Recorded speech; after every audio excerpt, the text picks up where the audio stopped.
Hello दोस्तों, मैं गौरव कुमार आप लोगों का आपके अपने चैनल एनिमेटेड स्टडी क्लास में स्वागत करता हूं। मैं आप लोगों के लिए 29 अप्रैल के जो करंट अफेयर के क्वेश्चन बन सकते थे वो लेकर आया हूं, जो आपके होने वाले exam like SSC, CHSL, CGL, RRB, NTPC, UPSI, DRDO, MTS आदि में पूछे जा सकते हैं। वीडियो शुरू करने से पहले मेरी आप लोगों से रिक्वेस्ट रहेगी कि वीडियो को ज़्यादा से ज़्यादा लाइक करें, शेयर करें और चैनल को सब्सक्राइब कर लें, जिससे क्या होगा, मैं आप लोगों के लिए जो भी करंट अफेयर की वीडियो पर डे बनाता हूँ उसका नोटिफिकेशन आप लोगों तक पहुँच जाएगा और आप उन्हें देख सकेंगे। तो चलिए आज का पहला क्वेश्चन देखते हैं। हाल ही में किस देश की कैबिनेट ने फेस कवरिंग पर प्रतिबंध को मंजूरी दी है? तो अभी हाल ही में जो श्रीलंका की कैबिनेट है उसने जो फेस कवरिंग है, यानी कि फेस को कवर करने के लिए जो यानी कि बुर्का, नकाब आदि पर प्रतिबंध को मंजूरी दी है। ठीक है, इसके तहत क्या कहा गया है, जो श्रीलंका की कैबिनेट ने इसने कारण दिया है कि जो राष्ट्रीय सुरक्षा को खतरा बताते हुए, यानी कि जो राष्ट्रीय सुरक्षा है उसको खतरा बताते हुए उन्होंने ऐसे निर्णय को मंजूरी दी है। इसके तहत क्या होगा, जितने भी सार्वजनिक स्थान है उन पर अगर कोई व्यक्ति फेस कवर किए हुए है, यानी कि या बुर्का है, नकाब है या कुछ भी XYZ कुछ भी अगर जिससे वह फेस कवर किए हुए है तो उस पर प्रतिबंध लगा दिया है। किसने? श्रीलंका सरकार ने। ठीक है, अब श्रीलंका सरकार ने लगाया तो श्रीलंका को पहले मैप में देख लेते हैं। ये वाला जो पार्ट दिख रहा है यही श्रीलंका है। क्या है? श्रीलंका। बात करते हैं श्रीलंका की, तो यहाँ की वर्तमान में राजधानी क्या है? यहाँ की दो राजधानी है, कोलंबो और जयवर्धनेपुरम कोट्टे। कौन कौन सी हैं? कोलंबो और जयवर्धनपुरम कोट्टे। ठीक है, वर्तमान में यहाँ के प्रधानमंत्री कौन है? महिंद्रा राजपक्षे। और यहाँ के राष्ट्रपति कौन है? गोटबाया राजपक्षे। ठीक है, और यहाँ की करेंसी क्या है? यहाँ की करेंसी है श्रीलंकाई रुपया। ठीक है, यहाँ पर एक और क्वेश्चन बन जाता है, भारत और श्रीलंका के बीच जो जल स्टेट है, यानी कि जहाँ पे जल संधि है वह कौन सी है? तो यह है पाक जल संधि। कौन सी? भारत और श्रीलंका के बीच कौन सी है? पाक जल संधि है। ठीक है, उम्मीद आप लोग अच्छे से क्वेश्चन समझ पाए होंगे। आगे बढ़ते हैं। हाल ही में दिल्ली में दिल्ली संशोधन अधिनियम 2021 लागू हुआ।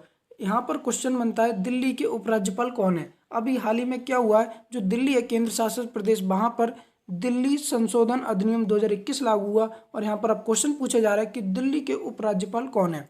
तो अभी हाल ही में दिल्ली के उपराज्यपाल कौन है? अनिल बैजल। कौन है? अनिल बैजल। अब ये दिल्ली संशोधन अधिनियम 2021 क्या है, इसके बारे में थोड़ी सी मैं जानकारी आप लोगों को दे दूं। इसके तहत क्या हुआ है, जो दिल्ली संशोधन अधिनियम 2021 लागू हुआ है, इसके तहत यह कहा गया है कि जो शहर में निर्वाचन, यानी दिल्ली में जो निर्वाचित सरकार है, जैसे अभी वर्तमान में दिल्ली में किसकी सरकार है? तो केजरीवाल की। जो निर्वाचित सरकार है उस पर जो लेफ्टिनेंट गवर्नर होगा, यानी कि जो उपराज्यपाल होगा, उसे ज़्यादा प्रधानता दी जाएगी। यानी कि मुख्यमंत्री की बजाय यानी कि जो राज्यपाल है उसे ज़्यादा प्रधानता दी जाएगी। इसके तहत क्या होगा, शहर में जितने भी कार्यकारी यानी कि निर्णय लिए जाएंगे, कार्यकारी निर्णय लिए जाएंगे, उससे पहले निर्णय लेने से पहले उनकी राय जानी जाएगी। किसकी? राज्यपाल की। यानी कि इसमें यह कहा गया है, मैं आप लोगों को एक बार स्पष्ट रूप से फिर से समझा दूं। इसमें यह कहा गया है, जो जितने भी यानी कि निर्वाचित सरकार है दिल्ली में, जैसे वर्तमान में केजरीवाल की सरकार है, अगर वह कोई भी निर्णय लेते हैं तो वह निर्णय लेने से पहले जो वहाँ के उपराज्यपाल हैं, जिनका नाम है अनिल बैजल, उनसे उन्हें राय लेनी पड़ेगी कि वह इस प्रस्ताव को पारित करें या ना करें।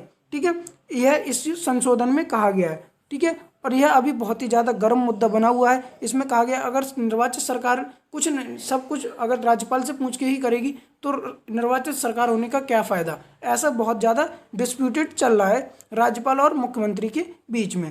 उम्मीद है आप लोग अच्छे से क्वेश्चन समझ पाए होंगे। अब इसे 27 अप्रैल 2021 पर इसे लागू कर दिया गया, यानी कि 27 अप्रैल 2021 को इसे लागू कर दिया गया। किसे? दिल्ली संशोधन अधिनियम 2021 को।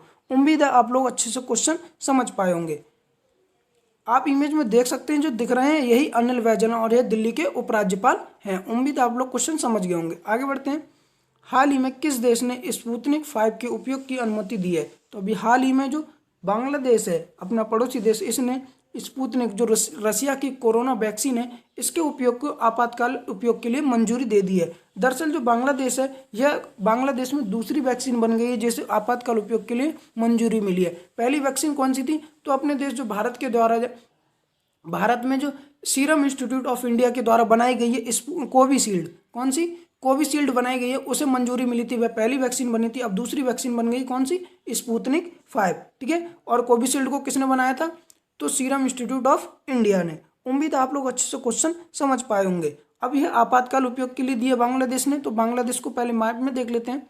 ये वाला जो पार्ट दिख रहा है यही बांग्लादेश है, ठीक है, क्या है, बांग्लादेश। बात करते हैं बांग्लादेश की, इसकी राजधानी क्या है, ढाका। और वर्तमान में यहाँ की प्रधानमंत्री कौन है, शेख हसीना यहाँ की वर्तमान में प्रधानमंत्री हैं। और यहाँ की करेंसी क्या है, टका यहाँ की करेंसी है, ठीक है। और यहाँ के राष्ट्रपति कौन है, अब्दुल्ला हामिद। एक और क्वेश्चन बन जाता है कि भारत और बांग्लादेश के बीच कौन सी एक्सरसाइज होती है, तो भारत और बांग्लादेश के बीच होती है संप्रति एक्सरसाइज। कौन सी, संप्रति एक्सरसाइज, ठीक है। उम्मीद आप लोग अच्छे से क्वेश्चन समझ पाए होंगे। अभी बांग्लादेश में ही नो मास्क नो सर्विस योजना भी शुरू की गई थी, कहाँ पर, बांग्लादेश में। उम्मीद आप लोग क्वेश्चन समझ गए होंगे। आगे बढ़ते हैं। हाल ही में भारत का जैविक खाद्य उत्पादन निर्यात कितने प्रतिशत बढ़ा है, तो अभी हाल ही में एक रिपोर्ट जारी की गई जिसमें कहा गया है जो भारत का जैविक खाद्य उत्पादक निर्यात है वह लगभग 50% बढ़ गया है। कितने, 50% तक बढ़ गया है। इसमें ऐसा कहा जा रहा है कि अभी आप लोगों को पता है कोरोना महामारी बहुत ही ज़्यादा विकराल रूप ले चुकी है भारत में। इसके बावजूद भी 2020-21 में कितने, 2020-21 में भारत का जो जैविक खाद्य उत्पादन है उसमें लगभग 50% की वृद्धि देखी गई है। यानी कि जो निर्यात है उसमें 50% की वृद्धि देखी गई है, जो वर्ष 2019-20 से लगभग 39% ज़्यादा है। कितने, लगभग 39% ज़्यादा है। कब से, जो 2019-20 में जैविक खाद्य उत्पादक निर्यात था उससे लगभग 39% ज़्यादा है।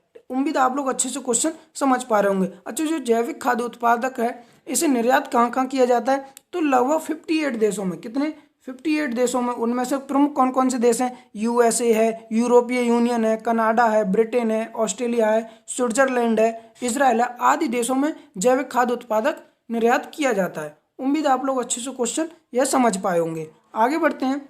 हाल ही में एडीबी ने वित्त वर्ष 2022 के लिए भारतीय जीडीपी में कितने प्रतिशत वृद्धि का अनुमान लगाया है, तो अभी हाल ही में जो एडीबी यानी कि एशियन डेवलपमेंट बैंक है इसने लगभग 11% का अनुमान लगाया है। कितने, वित्त वर्ष 2022 के लिए भारतीय जीडीपी में लगभग 11% का अनुमान लगाया है। दरअसल जो एडीबी थी इसने पहले भी यानी कि जीडीपी में वृद्धि का अनुमान लगाया था, तब लगाया था 8%। अब इसने बढ़ा के कर दिया है कितना, 11%। यानी पहले 8% लगाया था कि 8% की वृद्धि दर से होगी, बट अब इन्होंने 11% कर दिया है। उम्मीद आप लोग अच्छे से क्वेश्चन समझ पाए होंगे। अब एडीबी ने बताई है, तो एडीबी की बात करते हैं। इसकी फुल फॉर्म क्या है, एशियन डेवलपमेंट बैंक, ठीक है। और इसकी स्थापना कब हुई थी, 1966 में। कब, 1966 में। और इसका हेडक्वार्टर कहाँ पर है, मनीला। जी कहाँ की राजधानी है, फिलीपींस की राजधानी मनीला में इसका हेडक्वार्टर है। कहाँ पर, मनीला में। वर्तमान में इसके चेयरपर्सन कौन है एडीबी के, तो मसासुकु असगवा। कौन है, मसासुकु असगवा यहाँ के चेयरपर्सन है। उम्मीद आप लोग क्वेश्चन समझ गए होंगे। आगे बढ़ते हैं।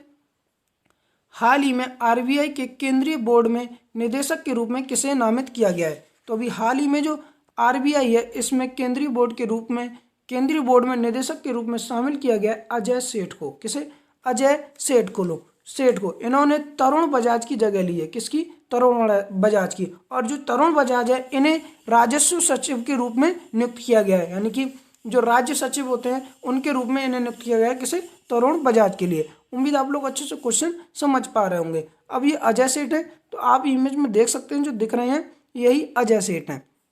यह 1987 कर्नाटका कैडर के आईएएस अधिकारी है। किसके, 1987 में जो कर्नाटका कैडर था उसके आईएएस अधिकारी हैं। उम्मीद है आप लोग अच्छे से क्वेश्चन समझ पाए होंगे। आगे बढ़ते हैं।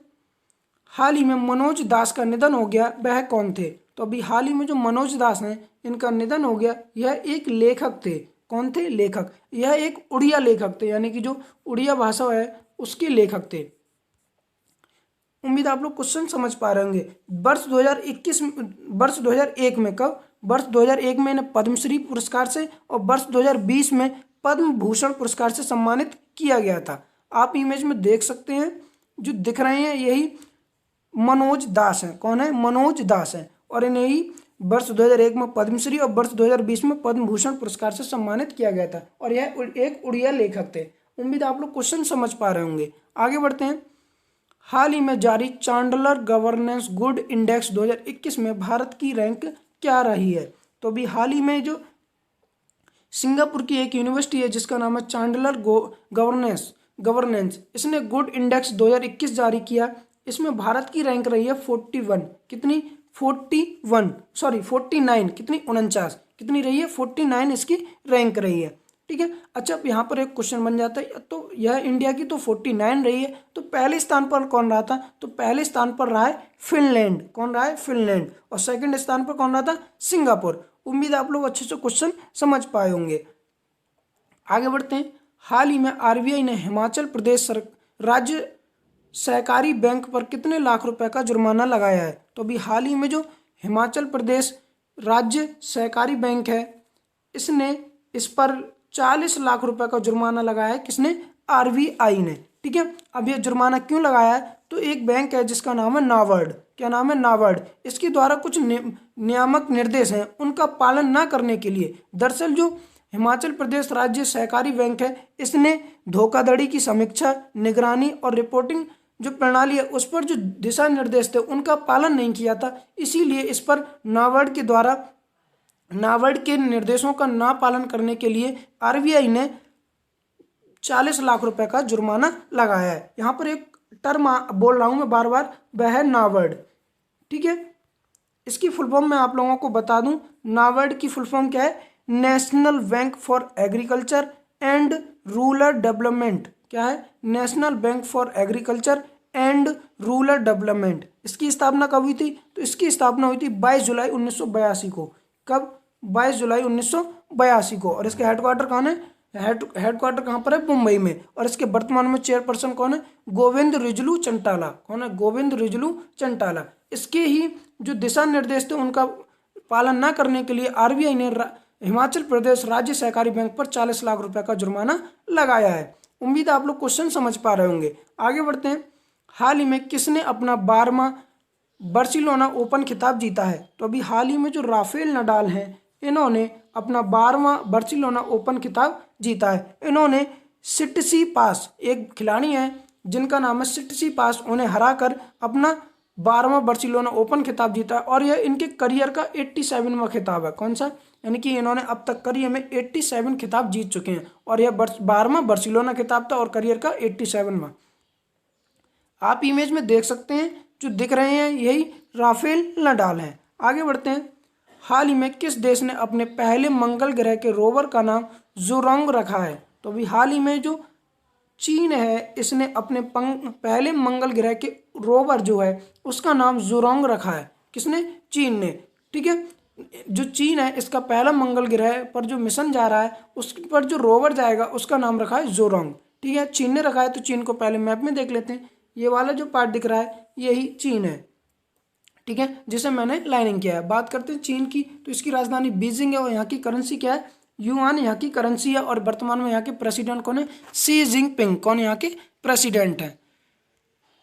हाल ही में पूर्वोत्तर सीमांत रेलवे ने पूर्वोत्तर में रेल नेटवर्क के बेहतर संचालन और विस्तार के लिए किसके साथ समझौता किया है? तो अभी हाल ही में जो पूर्वोत्तर सीमांत रेलवे है, यानी कि नॉर्थ ईस्ट, कौन सा? नॉर्थ ईस्ट है, वहाँ पर जो पूर्वोत्तर रेल है उसके नेटवर्क को बेहतर करने और संचालित करने और विस्तार के लिए आईआईटी गुवाहाटी के साथ समझौता किया है। किसने? पूर्वोत्तर रेलवे ने, पूर्वोत्तर सीमांत रेलवे ने। यानी कि पूर्वोत्तर में रेल के संचालन को बेहतर करने और विस्तार करने के लिए आईआईटी गुवाहाटी के साथ समझौता किया है। अब यहाँ पर कई क्वेश्चन बन जाते हैं कि भारत में टोटल कितनी आईआईटी हैं? तो भारत में टोटल आईआईटी कितनी है? 33। कितनी? 33 आईआईटी हैं। और भारत में कुल कितने रेलवे जोन है? तो 18 रेलवे जोन है। कितने?